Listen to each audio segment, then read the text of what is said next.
Greetings from Department of English, Mother Teresa Women's University, Kodaikanal. Today we are going to see in this time in phonetics the separate chapter that is called the syllable. The syllable. And under this chapter syllable, we are going to see about what is nucleus, what is releasing consonant, what is arresting consonant, and then syllabic structure. Next is open and closed syllable.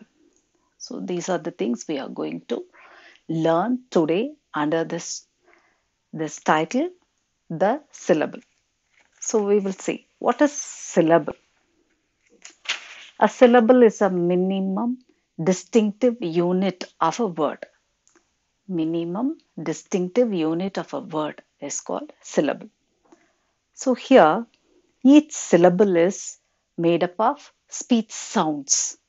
Speech sounds. These speech sounds are maybe of consonants and vowels together, consonant and diphthongs together. Sometimes a vowel itself is a syllable. So syllables are, we could easily say that a syllable is made up of vowels and consonants. A syllable is made up of a vowel and a consonant. And now, for example, I will give you a few examples for a single syllable words. They are God, man, boy, girl, tree. These words are single syllable words or monosyllabic words. And next, we will see what is the nucleus of a syllable. So each syllable has a vowel. That vowel sound is called nucleus. So nucleus is the vowel sound in each word is called nucleus. And what is releasing and arresting consonant? What is releasing consonant? The consonant that occurs before the nucleus, before the vowel, is called releasing consonant. For example, tree. This is releasing consonant T-R-E-E. Here, T and the sound R, both are consonants. So, these two are releasing consonants. So, the consonants that occurs before the nucleus. So, in this word tree, T-R-E-E, the nucleus is E-E. That represents the sound E. So, here it is a releasing consonant. What is arresting consonant? If the consonant occurs after the nucleus is called arresting consonant. If the consonant occurs after the nucleus is called arresting consonants. For example, orange. So here, orange. So here the word was blocked by the consonants. So the word was arrested by the consonants at the end of the word, j sound. So that is arresting consonant.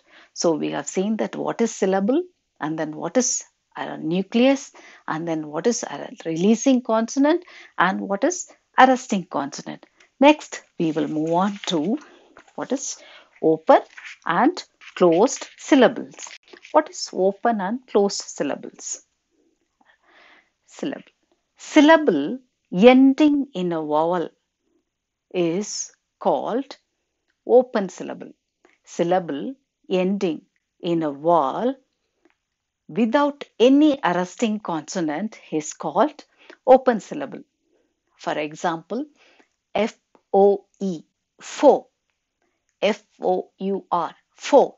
There, at the end of the word, you don't have any consonants, only all sound at the end of the word. So it is called open syllable.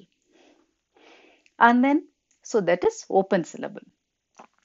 And next one is closed syllable. What is closed syllable? Closed syllable is the syllable a syllable which ends in a consonant or in a consonant cluster. A syllable which ends in a consonant or in a consonant cluster is called closed syllable. For example, words such as arm, ball, cat, eat, fast. So these words end with the consonant sound. So these words are called closed syllable. So now in this chapter we have seen what is syllable, what is nucleus, what is releasing consonant, what is arresting consonant, and then open syllable and closed syllable. And also last one is syllabic structure. So how the syllabic structure is marked. And I will show you a table, and please have a look at this table.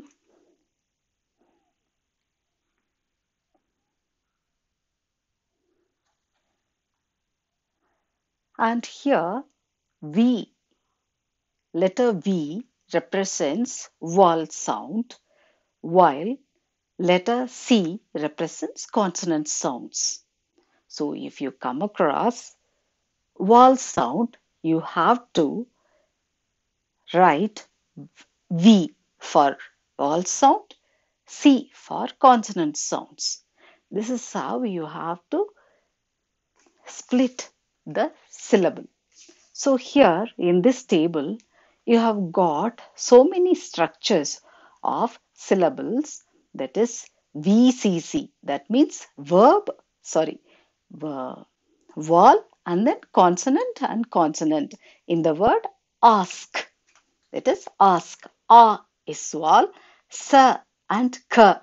These two are consonants. So v and sa, c, vowel and consonants. So and here also the if the consonants, two or more consonants come together, they are called consonant clusters. Consonant clusters. So here also you have seen the two consonants, and here also you have seen three consonants, and some places it may come in the beginning of a word or at the end of the word. So this is how you have to structure each syllable. And how the syllabic division could be done by the hyphen. Could be done by hyphen. So we will see all the practical classes in the next session. So thank you for your patient listening, and I look forward to meet you in the next class about accent. Thank you.